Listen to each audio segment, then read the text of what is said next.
buhay ang nagbago, di ba? Dito sa world, hindi lang sa bansa natin sa Pilipinas.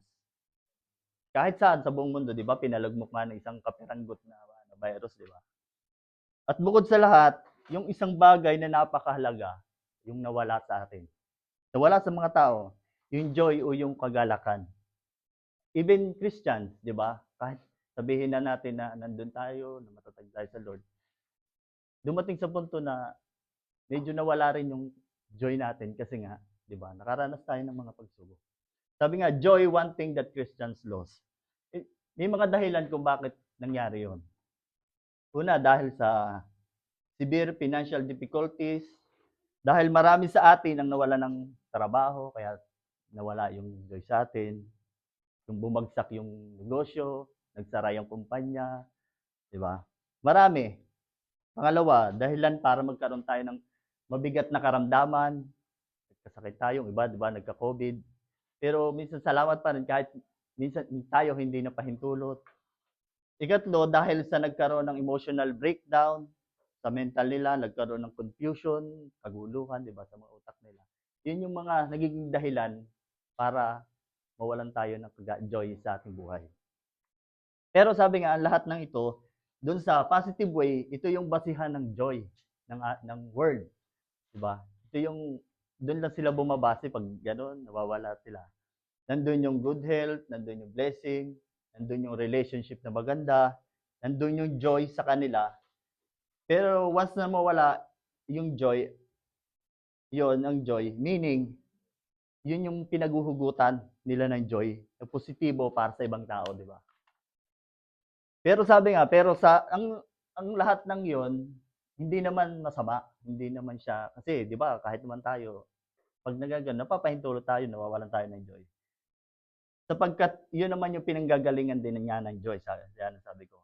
Pero sabi nga, even sa pero kung biblical aspect na pag-uusapan, yung gusto ng Lord, yung joy tayo bilang mga Kristiyano, 'di ba? Pag pinagpapala tayo, binibless tayo ng Lord, dapat, di ba, nagpapatotoo tayo na even tayo nakaranas ng hinagpis, ipakita pa rin tayo, magpatotoo pa rin tayo, hindi, kahit na ganito, kahit na napahintulot ako sa ganito, masaya pa rin ako na alam ko sinusubok lang ang Lord, sinusubok lang ako ng Lord, di ba? Ganon tayo dapat bilang mga Kristiyano. Yun yung gusto ng Lord.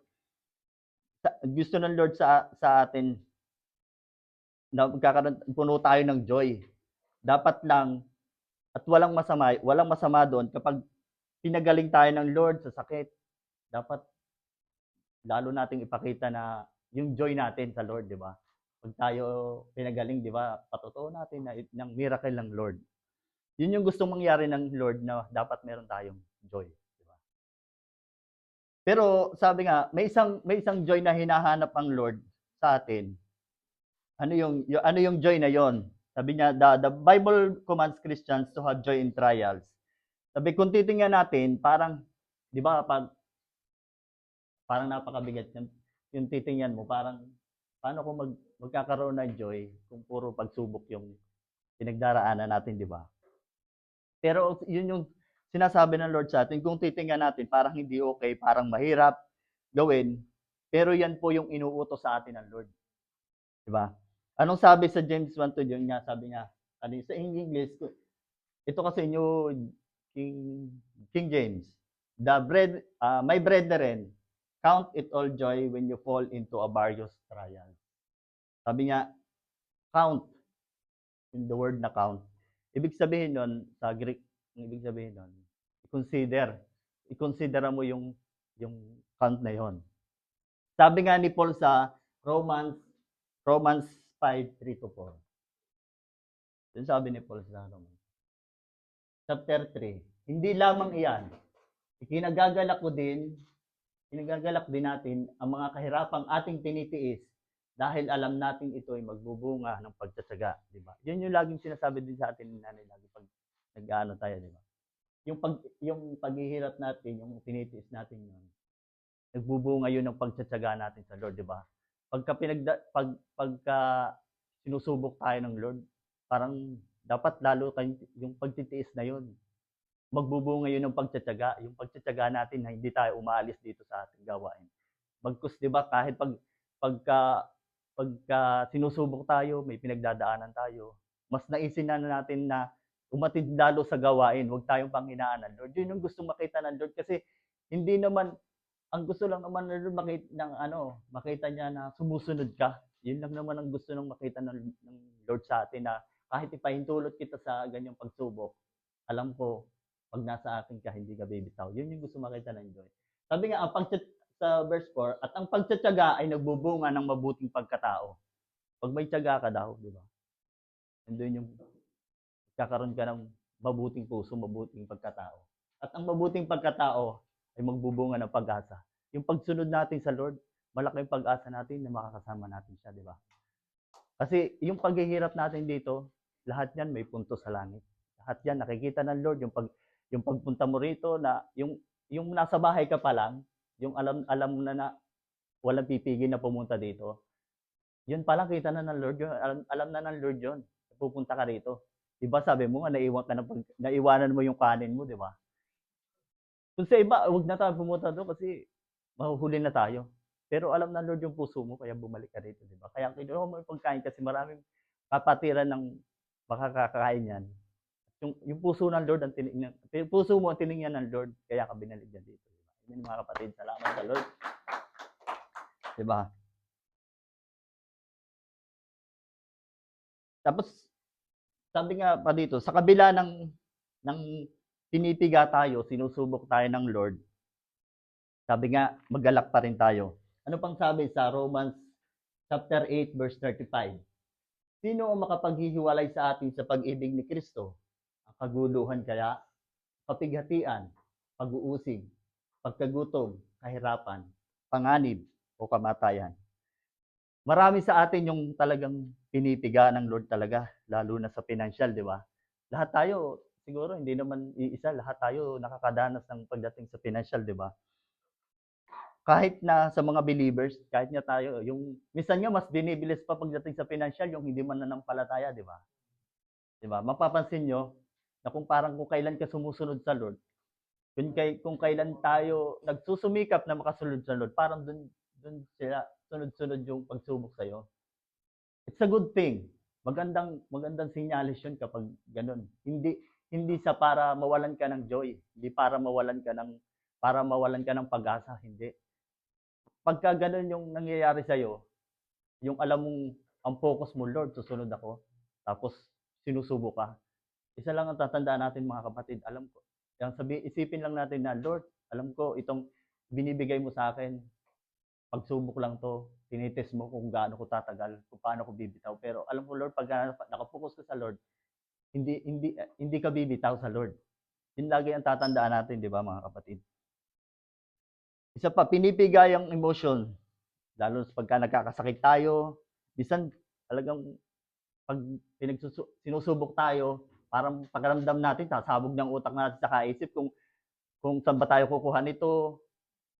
Pero pag may Lord ka, ang isip mo, alam ko Lord, magpo-provide ka. Alam ko Lord, bibigyan mo ko nito. Di ba? Yun yung nasa isip ng mga, lalo na tayong mga nanampalataya, nagiging, yung from negative na dapat, ginagawa ng Lord positibo. Para yung pag-iisip natin mga kapatid.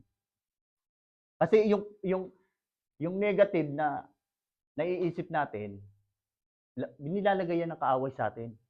Siya yung nag-i-install niya na, hindi, magalit ka, hindi, alam ko magkukulang ka, ganyan, para mainis ka. Diba? Ang Lord, ang demonyo ang naglalagay niya sa atin. Pero sabi nga, pag magre-rejoice ka pa rin, kahit na kung titingnan natin, parang imposible. Pero kapag ang Lord, ang tinignan natin, pero kapag Lord ang nasa atin, walang imposible sa Lord. Kasi nasa atin lahat kakayanin natin gawin, lahat ng pagsubok na pagdadaanan natin. Basta kasama mo ang Lord, hindi kanya bibitawan, hindi kanya pababayaan. Amen mga kapatid. Isa pang example ng sinubok ng Lord na hindi bumitaw, si Habakuk. Sabi sa Habakuk chapter 3, 17 to 19. Pakibasa nga ba? 17. Bagamat di mamunga ang puno ng igos, tala ang pangunguna paningin sa mga bukirin, at mawala ang mga bangka sa kabila. Magagalak pa rin ako at magsasaya. Yahweh ang Diyos na magbiligtas sa akin. Panginoong Yahweh ang sa akin nagpapalakas. Tulad ng usa, tiyak ang aking mga hakbang inaalala, yan ako sa mga kabila. Amen. Sabi nga dito, bagamat di namumunga ang puno ng Diyos, hindi pa rin namumunga ang mga ubas. Kahit na, di ba? Ito yung sa atin ng Lord.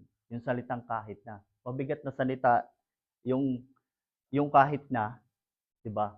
Parang kahit na wala akong anihin, kahit na mamatayan ng tupa, kahit mawala ng baka sa kulungan, kahit na magkasakit tayo, kahit na minsan nagkukulang tayo sa pinansyal, magalak pa rin tayo. Yun yung gustong mangyari ng Lord. Diba? Magkaroon pa rin tayo ng joy sa ating mga puso. Diba? Kasi sabi nga dito, magagalak pa rin ako at magsasaya. Kasi si Yahweh, ang Diyos na magliligtas sa atin. Amen mga kapatid? Si Yahweh lang, si Jesus Christ lang ang magliligtas sa atin. Ang Panginoong Yahweh lang ang magpapalakas. Tulad ng usa, tiyak ang aking mga hakbang. Diba, ang mga usa, mabilis siyang diretso lang, inaalalayan niya ako hanggang sa kabundukan. Diba, minsan, yung usa, yung mga tupa, yung mga, tawag dun sa hayop na kahit sa mga mountain, kahit yung matarik na, di ba, hindi sila nahuhulog. Diba? Parang ganun ang gusto ng nangyari ng Lord na kahit na umakyat tayo, hindi niya kasi inaalalayan niya tayo. Amen, mga kapatid. Parang isa pa rin, parang sabi nga, yung tatlo, si Shadrach, Meshach, at saka si Abednego, na sabi nila, kami ay ililigtas ng Lord. Pero kahit na di kami iligtas, hindi pa rin kami sasamba dyan. Di ba yung tatlo, yun yung pinapasamba sa di ba? Sabi niya, Diyos, susunugin sila, di ba? Pag hindi nila sila ba yun. Pero sabi nila, alam mo kung ililigtas kami ng Lord. Di ba? Pero kahit na hindi kami iligtas ng Lord, hindi kami sasamba niya. Kasi alam nila mali yung sumamba tayo sa mga Diyos-Diyos, di ba? Yun yung isa sa gustong mangyari sa atin ng Lord. Sabi, dapat tayo bilang Kristiyano, dapat ganun po. Dapat kahit na hindi pa tinutugon ng Lord, kahit na hindi pa ako gumagaling sa sakit, kahit na hindi pa ako pinagpapala ngayon, kahit na ang Diyos ay tahimik sa akin, siya pa rin. Magre-rejoice ka pa rin. Magagalak ka pa rin. Sapagkat nakikita tayo ng Lord, gaya ng sabi natin kanina. Diba?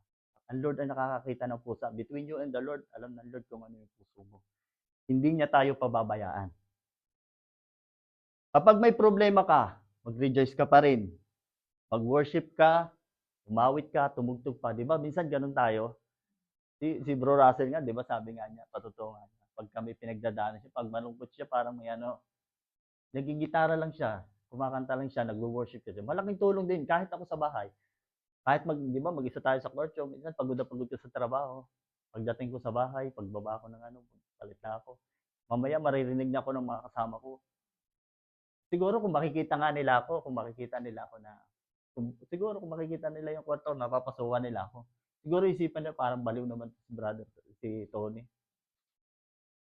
Na talagang gumaganon ako habang umaawit ako para sa Lord. Kasi yung pagod ko, Lord lang mo mag-aalis yan eh. I-worship mo lang yan sa Lord. Di ba? Kung hindi ka marunong kumanta, mugtog ka, basta isigaw mo sa Lord. Lahat ng papuri sa Kanya lang. Mag-worship ka, umawit ka sa Lord, tumugtog ka. Lahat ng gawin mo para sa Lord. Kasi Lord lang naman ang makakapagpaalis ng anumang hinagpis na buhay natin, di ba? Ano pa ang sabi sa 2 Corinto chapter 8, 1-2? Mga kapatid, nais naming malaman nyo ang ipinakita kang gandahan ng loob ng Diyos sa iglesia sa Macedonia. Dumaranas sila ng matinding kahirapan at ito isang mahigpit na pagsubok sa kanila. Ngunit sa kabila ng kanilang pagkikahos, masayang-masaya pa rin sila at bukas palad ang pagbibigay. Diba? Kahit naghihirap sila, kahit na dumaranas sila ng matinding kahirapan, ang ginawa nila, Masayang masaya pa rin, nag-rejoice pa rin sila. Nandun pa rin yung joy sa kanila. At bukas palad pa rin silang nagbibigay. Yun yung gustong mangyari ng Lord sa atin. Para maging ganyan tayo na pagkulangan ka man, kunti man ito, Lord, kukunti itong ibibigay ko pa rin ito sa'yo. Babalik ko pa rin ito sa'yo, Lord, kasi ito yung gusto mo mangyari. Kasi kahit gaano pa kalaki ang ibigay natin sa Lord, gaano pa niyang kaliit ang ibigay natin sa Lord, pag hindi bukas yung puso natin sa pagbibigay, wala yung kwento sa atin. Pero kahit maliit yan, di ba sabi nga yung laging sinasabi sa natin si Dinanay, sino bang kinalugdan ng Lord? Yung nagbigay ng marami? Yung nagbigay ng malaki na sobra lang sa kanila? O is yung nagbigay ng maliit na halos lahat, pero lahat ng sa kanya ibinigay niyo na lahat. Diba? Mas kinalugdan ng Lord yan. Yun dapat makita ng yung puso natin dapat yan. Na, Lord, kahit maliit ito, ibibigay ko pa rin tayo. Kasi yung ibabalik mo sa Lord, hindi lang naman financial yung ibabalik sa atin ng Lord. Yung malakas ka, yung hindi ka nagkakasakit, yung gigising kang maayos, may hininga. Yun pa lang, blessing na sa Lord yun. Ibinalik na ng Lord yun. Amen, mga kapatid. Palakpakan natin ang ating Panginoon.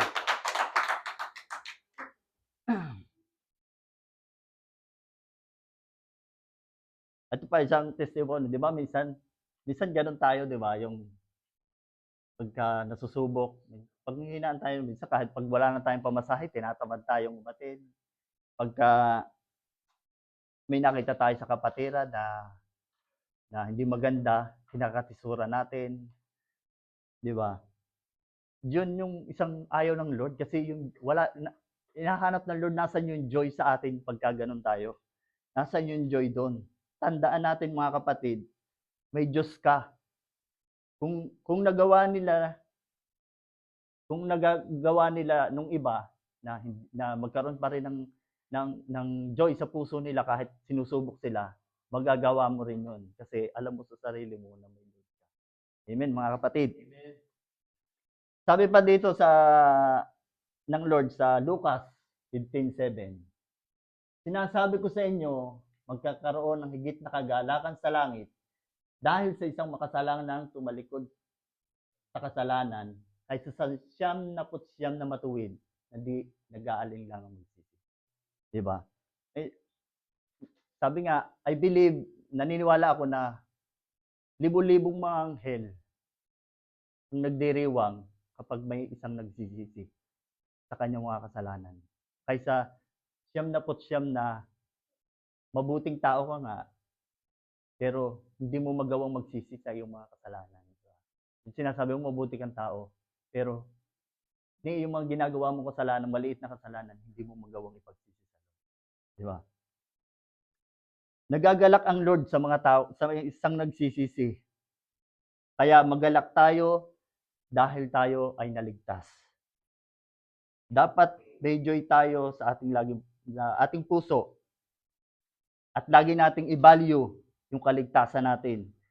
Dahil yung kaligtasan natin, doon nang gagaling yung joy na ibinibigay sa atin ng Lord.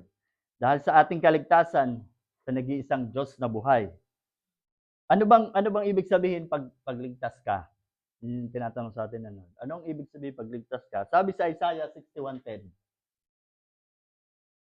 I delight greatly in the Lord.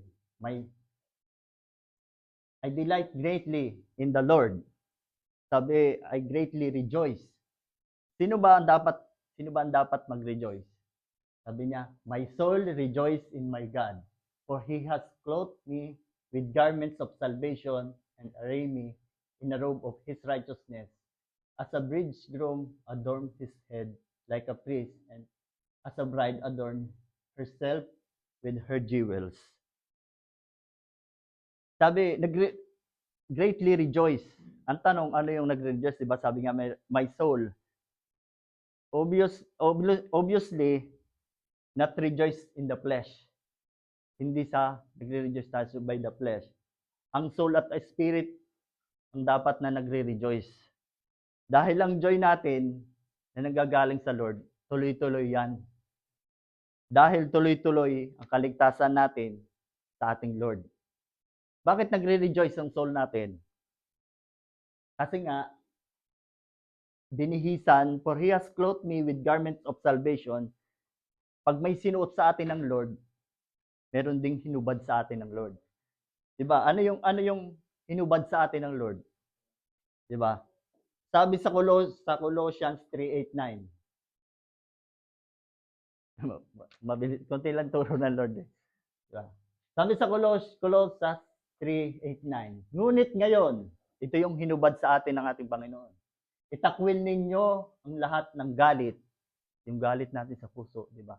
Kung may galit ka ngayon sa puso, kahit sino man sa atin, alisin na natin. Kasi hindi natin alam kung bukas ba nandito pa tayo, 'di ba? Kasi pag may nanatili yung galit sa puso mo, eh kung mag-rapture na, hindi sayang yung pagsisikap natin dito, 'di ba? Naiwan ka.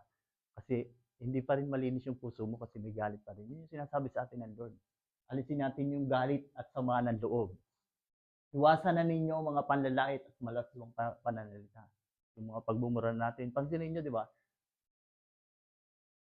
Tayo ba bilang tumanggap na sa Lord, nagmumura pa ba tayo? Siguro hindi na, di ba? Yun yung isang inalis na sa atin ng Lord. Huwag kayong magsisinungaling sa isa't isa, sapagkat hinubad na ninyo ang dati ninyong pagkatao, pati ang mga gawa nito, di ba? Yung hindi pa tayo nakakakilala sa Lord, nung hindi pa tayo tumatanggap sa Lord, ganyan tayo, makasalanan. Lahat nandito, lahat ng gawin natin, di ba? Patotoo nga nung ano. Ako hindi na ako nahihiyang magkwento eh, di ba? Kasi yun ako noon eh. Di ba sabi nga yung katotohanan yun magpapalaya sa iyo, isiwalat mo sa Lord yan. Hindi ka na masasaktan. Na sabi ko, ganito ko dati na, di ba habang patotoo ko nga, nung, siguro narinig nyo kasi, patotoo ka nung wala pa ako sa Lord eh. Nung hindi pa kami kinakasal nung asawa ko, na nabuntis ko siya na hindi pa kami kasal. And then, at that time, nag-miscarriage siya. Nakunan siya kasi yung baby walang heartbeat. Di ibig sabihin, magkasama kasi kami sa trabaho. Ngayon, nung nakalib siya ng 2 months, may nakilala ko. Pero nandun din sa loob sa circle ng kasya namin. May babae. Hindi naman talaga ako lumapit sa kanya. Siya yung kasi ko LMC, Labor Management Committee. Eh yung picture ko nandun sa sa bulletin. Kasi nga kasi nga ako eh.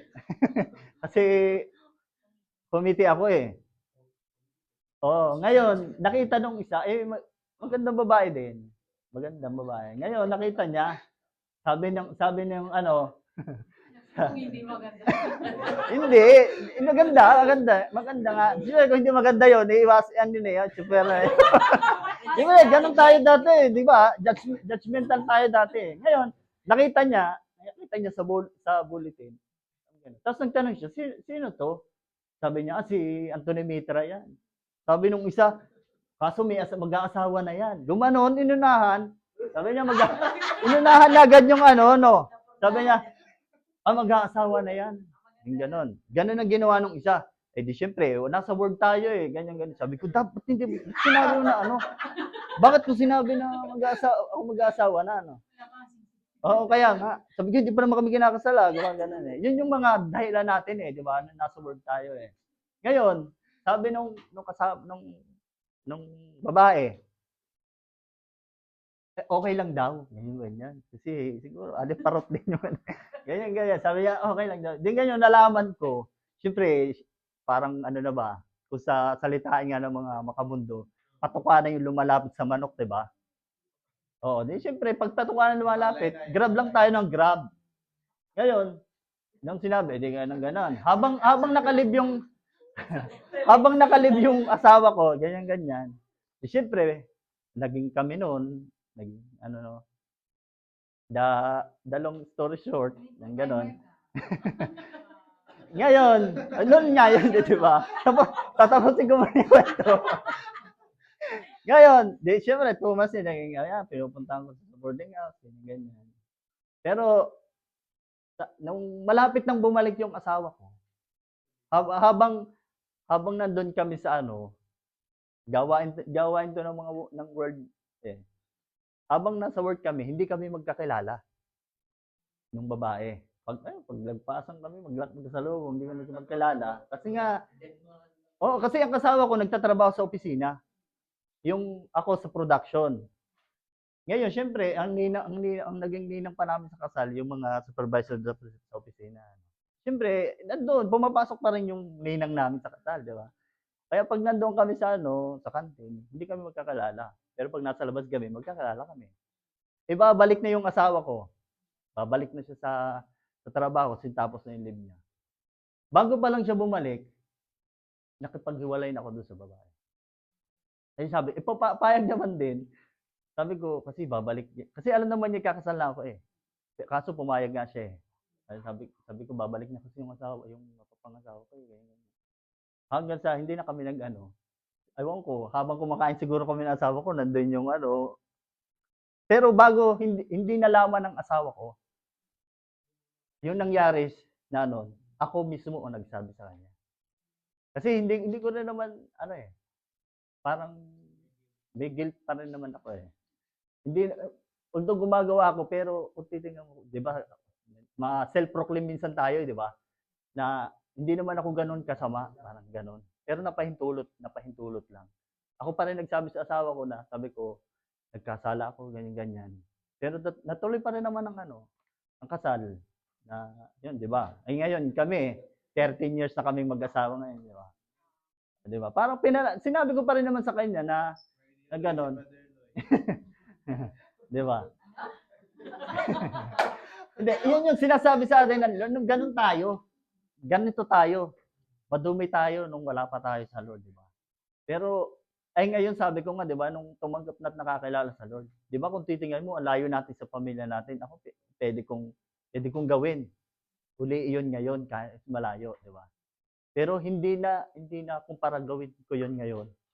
Kasi iisipin ko pa lang, yung mga anak ko na yung nakikita ko eh. Gagawin ko pa lang, papasok na isip. Sasabihin pa sa akin ng demonyo, hindi, gawin mo yan, gawin mo yan.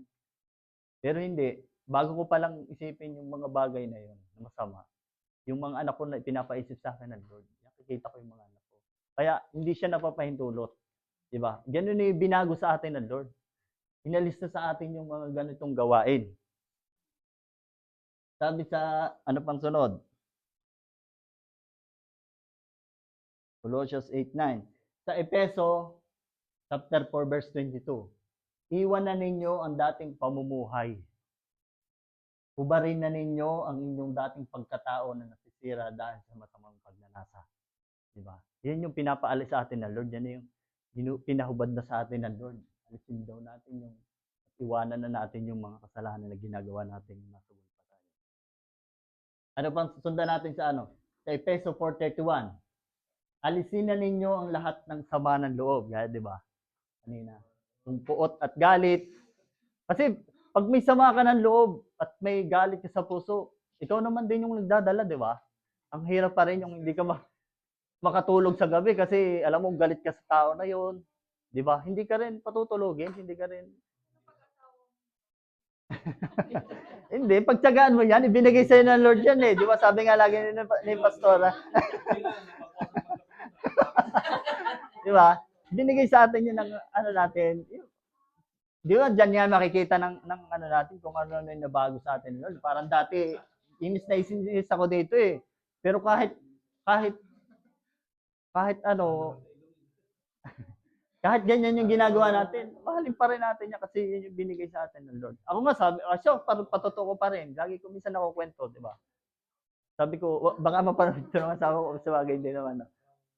Kung ako talaga maghahanap ng ano, kung talagang ito yung ay mapapangasawa, hindi yung asawa kong pipiliin ko eh. Kasi, sabi ko nga, swerte pa nga ito eh, kasi siya pinagsisilbihan mo. Diba? Nilulutuan mo. Makakaalis ka lang, basta bigyan mo siya ng mga iwang pagkain. O, di ba? Ako sa ano ko, minsan yun yung pinapaisip din ng nakaaway sa akin eh. Kasi ako, parang hindi ko man lang naramdaman sa asawa ko na pagsilbihan ako. Sinabi ko sa kanya, pero lahat ng kakulangan niya, pag mahal mo pa lang isang tao, anumang kakulangan niya, anumang kahinaan niya, tanggap mo. Parang iyon na yung naging ano ko eh. Mahal kita eh, ikaw yung nanay ng mga anak ko eh. Anumang kulang mo, anumang ano, tanggap ko. Di ba?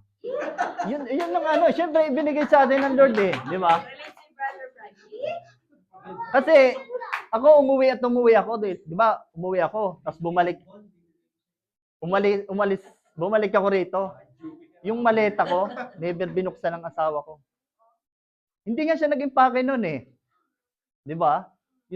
Yun sa iba. Kung titingnan mo yung hahanapin mo yung kulang sa iba, talagang papaisip sa ng Lord, hindi palitan mo na 'yan, wala naman silbi ang asawa mo eh. Hindi naman ano, 'di ba? Pero hindi eh. Siya yung binigay ng Lord eh. Tanggap ko yung mga kakulangan niya, 'di ba? Yun yung inaano sa atin ng Lord, 'di ba? Sabi ko nga kung hindi ako binago ng Lord, malamang matagal na kami, hindi na kami abot ng 13 years ng kasal ng asawa ko. Kasi dito pa lang, 'di ba? Madami tayong pwedeng mahanap dito, 'di ba? Dito sa Japan. 'Di ba? Japanese pa kung gugustuhin natin, 'di ba? Eh, yun na yung inalis sa atin ng Lord, yun yung sinasabi sa atin ng Lord. Yun ito na inalis ko sa iyo kahit oo, kahit anong mang gawin mong karumihan, yan yung hinubad na sa atin ng Lord. 'Di ba? Yun yung sinasabi sa atin ng Lord. At sabi nga ng Lord sa atin, pag may hinubad sa atin, at pagkatapos nito, ano yung isusuot natin? Dito na tayo matapos sa ano yung isinuot sa atin ng Lord? Ano yung diba tinanggalan na tayo ng gawa na kasalanan, ganyan. Ano yung isinuot sa atin ng Lord sa atin? Sabi sa Galatians 3:27, si Kristo mismo ang iyong isinuot na parang damit nang ikay mabautismuhan sa iyong pagkakaisa sa Kanya, di ba? Yun yung sinasabi na kahalagahan ng bautismo sa atin. Di ba? Yung pagka nabautismuhan na tayo, yun yung yun yung ibibihis sa atin ng ating Lord, yun yung isusuot na damit sa atin ng Lord.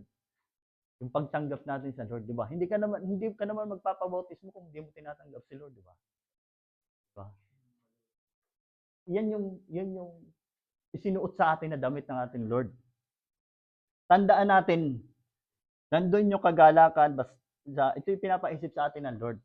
Tandaan natin mga kapatid, nandun yung kagalakan, basta maniwala at magtiwala tayo sa ating nag-iisang Diyos na buhay. Na kahit anuman ang ating lakbayin, anuman ang ating pagdaanan, nasa atin ang baluti at proteksyon, ang baluti ng kaligtasan. Salamat sa Lord, and to God be all the glory. Bago tayo mag-closing prayer. May Brother gusto ko yung Hernando, ilang siya yata eh. Uy, timig siya. Hindi, pwede kayo mag-share, ba? Gigi siya pa rin. Brother Loloy! Kahit konti lang, batiin mo na si Brother. Happy birthday. Share ko lang yung birthday. Life starts at 40 plus 1. Sa wakas, umabot ka rin ng 31. Salamat. Hindi, ano yung natutunan niyo sa binigay ng ano Sige, sa sige. atin? Sa Pwede pagtsatsaga niyo i-share sa siguro. bawat isa. Kapag Di ba? nagtsaga ka daw, di ba, may bubunga. Sa akin, dalawa yung klase ng pagtsatsaga. Isang negative, isang positive. Mas madaling magkaroon ng pag-asa sa positive. Para may mabilis ang resulta kaysa pagtsatsaga doon sa maling gawain. Dati nagsusugal. Mamaruan ba? yung mga pachinko. Ay, hindi. Slot machine. Sa slot machine. Araw-araw, tsaga eh. Sinatsagaan kasi, sabi pag nagtsatsaga ka, may oo, di ba? Parang hirap makamit yung ganong pag-asa. Pero dito sa positive, parang magtsatsaga ka na magiging mabuting tao. Hindi man yung mga pangarap mo muna. dito lang muna sa magiging mabuting tao. Parang unti-unti siyang may progress. Parang mas mabilis ang pag-asa kapag dito ka sa positive kaysa doon sa negative. Kahit sabihin mong nanalo ako doon sa kuwan, may ibang tao na nagtsatsaga sila araw-araw diyan, nakakamit naman sila. Pero panandalian lang ba? Balik-balik lang. Pero dito sa good side, parang tuloy-tuloy na may swerte talaga na darating. Parang ganun. Basta positive lang. Para sa Diyos. Parang ganun. Thank you. Tama ba yung sinabi ko? Take your time, take your time.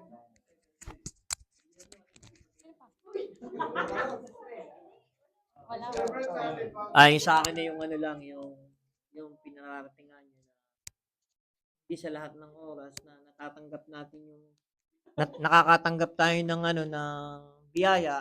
Sabi nga niya, hindi lang yun ang ating pasasalamatan, sabi. Yung ano, yung mga pagsubok daw, sabi niya, wag kang susuko. Yung kumbaga sa ano pag nakaranas ka ng pagsubok, minsan kasi nangyari din sa akin yun eh. Yung nung wala pa ako sa ano, na para bang sabi ko ba't dumating sa akin 'to, na hindi dapat. Marami namang ano eh, marami namang mayayaman na dapat tamaan. Sakit nga nung ano ko. Sabi ko, sa akin pa no, wala. Parang ano, yung naging ano lang sa akin na hindi mo dapat pala kine-question ng yung nung ako'y nakakilala sa kanya, sabi ko nga na humingi rin ako ng ano sa kanya. Sana alisin sa akin yung na, na kumbaga sa ano medyo mabigat kasi sa akin ba yung na hanggang ngayon naman naging ano rin sa akin kasi kalakasan ko rin kasi yung ano ko. Dahil lahat ng ginagawa ko nung ano sa kanya ko rin pagka sa ano nagbunga din naman yung ano na naibigay ko sa kanya yung ano na mga pangangailangan niya na bigay din sa akin ng Diyos yun. Siyempre tumatawag ako sa kanya. Yun yung sinusukli ng Diyos sa akin. Kaya nagpapasalamat ako at saka yun nga, hindi natin kailangan agad na sumuko. Kailangan nating maging humawak sa kanya at may pangako naman siya eh. Yung pangako na yun ang pinangahawakan ko na huwag kang bibitaw na lagi ako nasa iyo. Hindi kita pababayaan. Salamat sa Diyos. Birthday ni Susan. Happy birthday to you. Words of wisdom po. Yan, salamat sa Lord. 21 na po. Yan. Ano lang po, ano bang pinaremasan lang ni Lord about sa joy. Parang ano siya eh, test of faith siya, di ba? Parang ano, hanggang saan kakakapit sa Lord, parang gano'n. Yan, yung patuto ko nga dati sa buhay kasi nga, hindi ako umiyak eh. Wait lang. Hindi, yung ano nga, kasi nga, birthday ko eh. Desta, birthday Desta. Hindi kasi nga yung sa patuto ko lang yung sa ano, sa mga magulang. Kasi siyempre, mahirap bilang isang anak na mawalan ka ng magulang. Napakahirap niyan kahit matanda ka na. Mahirap kasi sila yung takbuhan mo eh. Siyempre sa part ko na yung sa tatay ko, yung sa hospital yung alam niyo yung sobrang tibay ng tatay mo. Pasagulero, manginginom. Talagang alam mo, idol ko to matapang. Pero yung tipong sa'yo sasabihin sa'yo na natatakot ako na mailibing ba? Doon pa lang napakahirap. Tapos sumunod sa nanay ko. Siyempre, yung sa nanay ko naman kasi na yung nagkasakit yung nanay ko na, yung nawala yung nanay ko na pandemic naman. Kasi mahirap din yun. Ano yung pandemic? Siyempre mahirap umuwi, di ba? Mahirap na umuwi. Pinapipila akong umuwi, baka mag-stay. Ano yun eh, parang wala na rin kami, parang trabaho ko na alanganin na rin. Parang talagang tumapat lahat ng problema ba. Yung time na, siyempre talagang ano naman ako yun, devoted Catholic naman dahil sa mama ko. Hindi ko madasayan ako. Pero yung, siyempre, hindi naman lahat bibigay sa Lord. Parang ano naman talaga yun, parang pagsubok ba. Yun nga, yung part na, siyempre, bilang panganay na anak na hindi ko nalagaan. Nawala ako sa side niya kasi nga, alam ko yung yun nga, ang ginawa ko na ng positive na, bakit, tinanong ko, inusearch ko sa Lord doon. Tinanong ko sa Lord, bakit mo kinuha? Lord, alam ko, hindi, parang, ang hirap. Pero yung ginawa ko nun, inusearch ko sa Lord. Tapos, ang ginawa ko na lang na, parang ginawa ko siyang positive eh. Sabi ko, alam ko Lord, kasi hindi ko maalagaan yung nanay ko. Parang, siguro kayo na yung mag-aalaga sa kanya, Lord.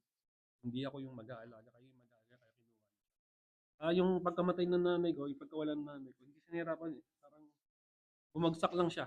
Parang alam niyo yung ang tawag doon na, yung nangyayari sa pag-rapture, parang na-rapture si mama ng time na yun. Iniisip ko na na-rapture si mama. Kasi nga, since na hindi siya malaga ng mga anak yung pasaway, siya na yung mag-aalaga. So yun yung ginawa kong pasin.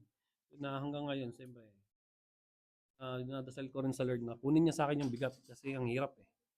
Na sinisisi ko yung sarili ko sa mga nangyari sa mga magulang.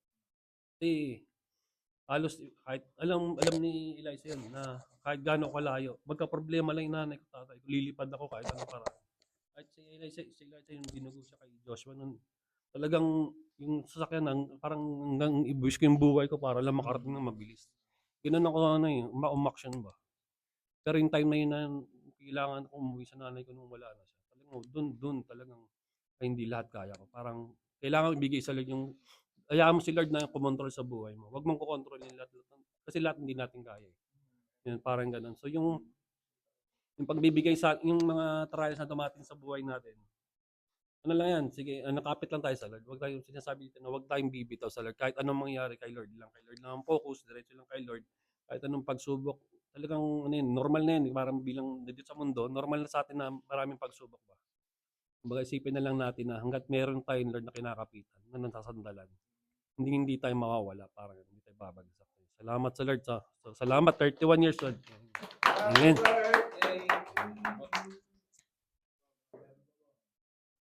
Ako naman, dudugtungan ko lang. Dudugtungan ko lang yung patotoo ni Brother Tony na yung asawa niya is silbihan. Hantay naman. Yung asawa ko naman, yung nagsisilbihan niya ako. Tapos yung ako naman parang hindi ko siya pinagsisilbihan. Parang ganun ba yun? Same. Parang ba same lang. Same kami ng asawa mo. Same kami ng asawa mo. So siguro parang I realize na natatanggap niya kung ano yung mga kahinaan ko na yun. Siguro dapat, 'di ba? Parang 'di ba nga pagka magkakilala kayo, good image yung mga nakikita sa atin. Tapos pagka naikasal na kayo, doon na lumalabas yung yung alam mo yon yung nagiging sumitay, kasi doon ko na realize na may mga pagkakamali rin po ako na intindihan din ng asawa ko. Kaya salamat po sa Lord dahil yung mga dati yun na maling gawa na hindi ko nagagawa, ginagawa ko na rin. Sisilbihan ko na rin. Kasi nung wala pa ako sa world, parang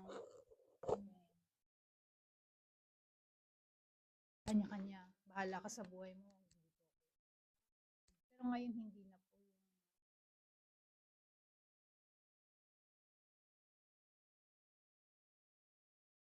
yung magkapamilya na po kami. Yun na rin po na kailangan, yun nga po yung may pananagutan din po ako sa asawa.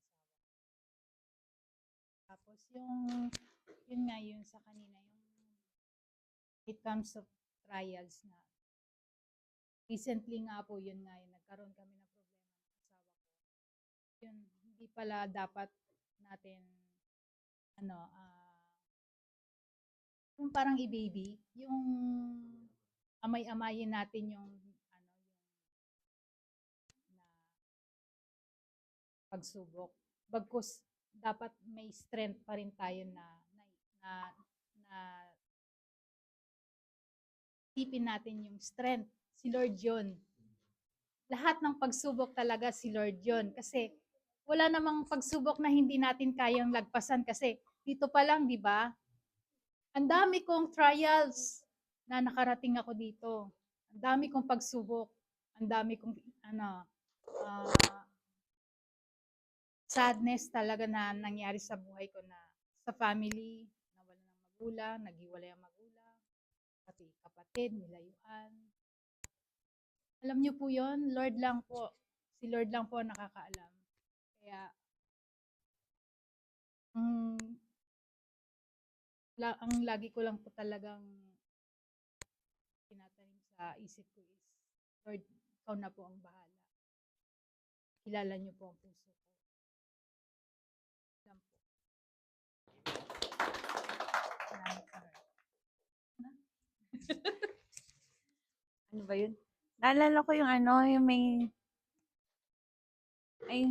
nabasa ako na ano, pag daw talaga, yung, di ba, sabi, biblical naman yung sinabi na pag may trials, ano ba yun? Pag may trials na dumarating,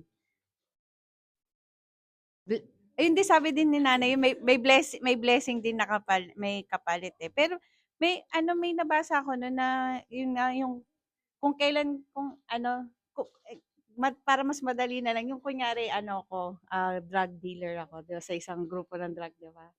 Hindi ako pinapakailaman, parang ganon. Kasi alam nila na magkakakasa pa tayo, di ba? Pero pag nalaman na nila na umalis na ako, doon nila ako, 'di ba? Hanggang sa patay ang target nila patayin ka. So ganun yung pagiging Kristiyano natin, 'di ba? Kasi nga nung hindi pa tayo talagang Christian, hindi tayo aware na namumuhay tayo sa makasalanan, sa worldly na makasalanan, 'di ba?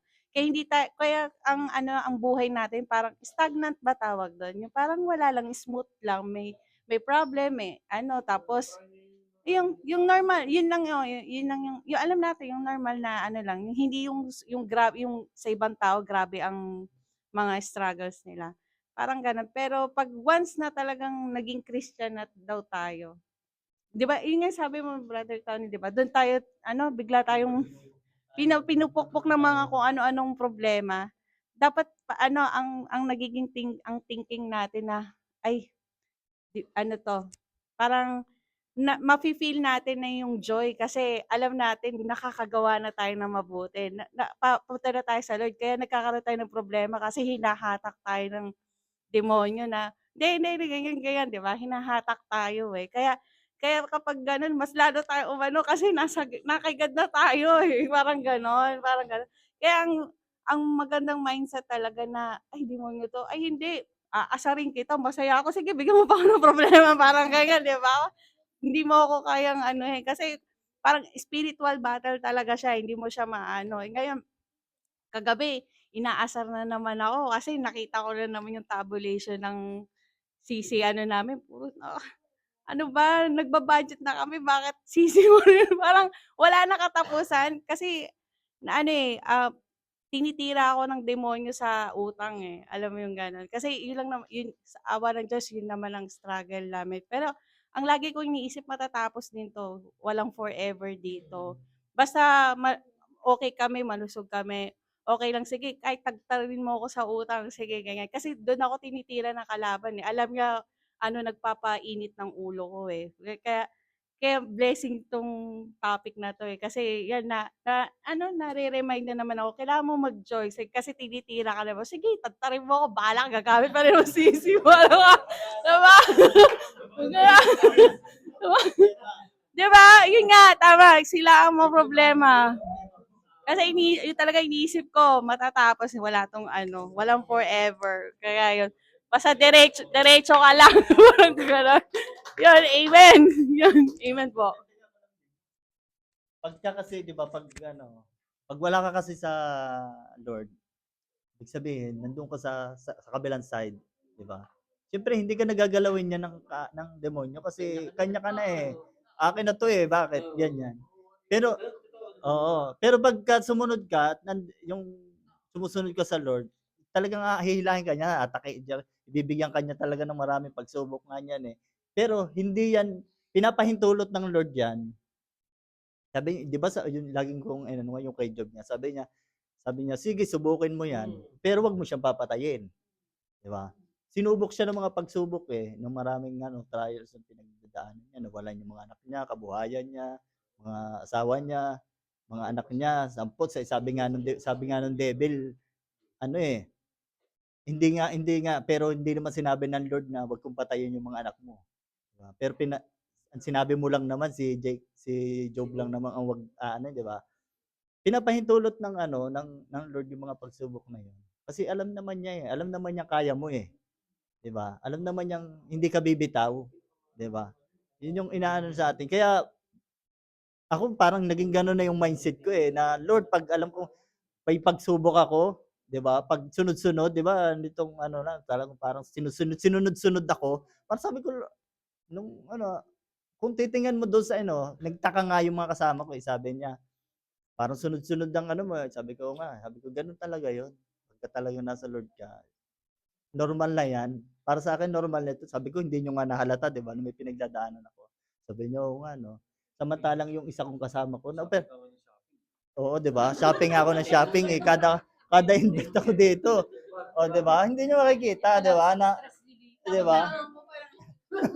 Hindi makikita kasi wala, eh, 'pag nag-focus ka sa Lord, dapat focus tayo walang 'pag ang Lord talaga sinunod mo, padadaanin ka sabi nga niya ang pagsunod sa Lord para kang dumadaan sa apoy, eh. Pero 'pag kasama mo ang Lord hindi ka diyan masusunod. 'Pag dumaan ka sa malakas na anod, 'pag kasama mo ang Lord hindi ka malulunod, 'di ba? 'Yun lagi tatandaan natin mga kapatid.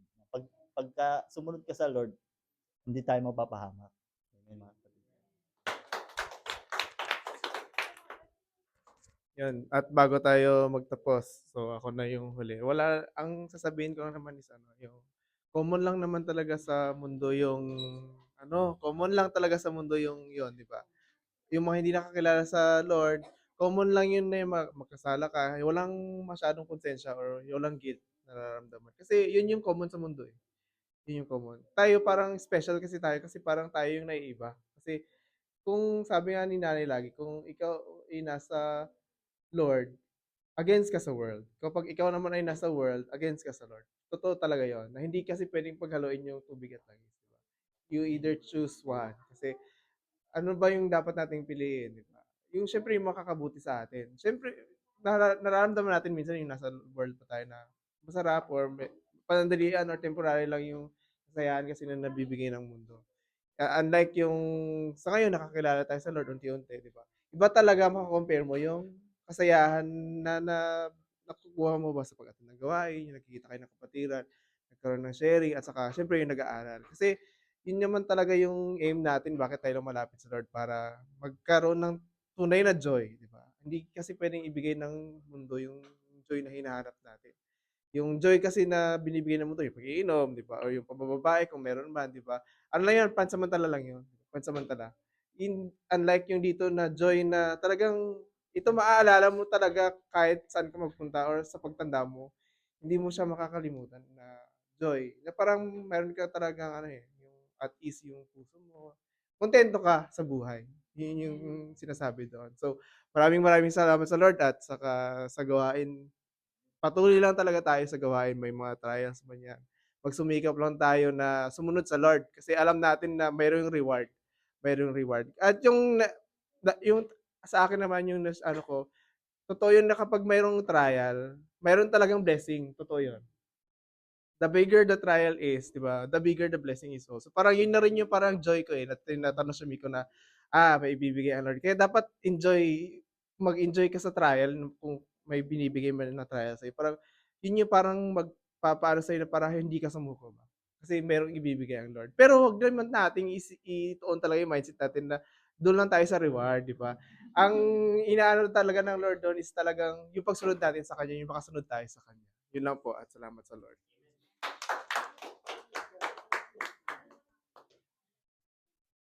Brother Tony, pagkain natin, Brother Bro. Ha?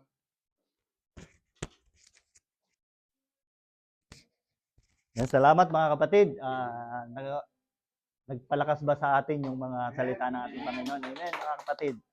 Yes, manalangin tayo para sa ating closing prayer.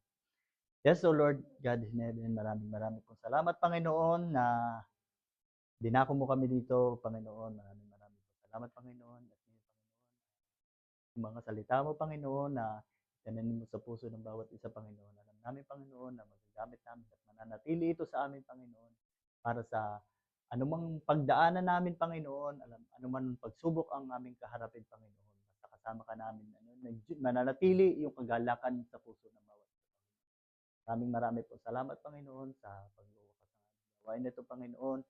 Pakaingatan mo ang bawat isa hanggang sa amin sa uwian, Panginoon, na patuloy ang iyong protection at gabay sa amin, Panginoon. Ganun din po, itinataas po namin sa iyo, Panginoon, ang aming pagsasaluhan, Panginoon, na kakainin, Panginoon. Alam namin, Panginoon, kalakasan sa bawat isa, Panginoon, at higit sa amin, sa spiritual namin, batay, Panginoon. Maraming po salamat, Panginoon. Kayo na po ang bahala sa amin sa maghapong ito, Panginoon. Alam namin, Panginoon, ang iyong gabay at protection ay mananatili sa amin. Salamat, Panginoon, at ang lahat ng papuri at pagpapala ay binabalik namin sa iyo. In Jesus' name we pray. Amen.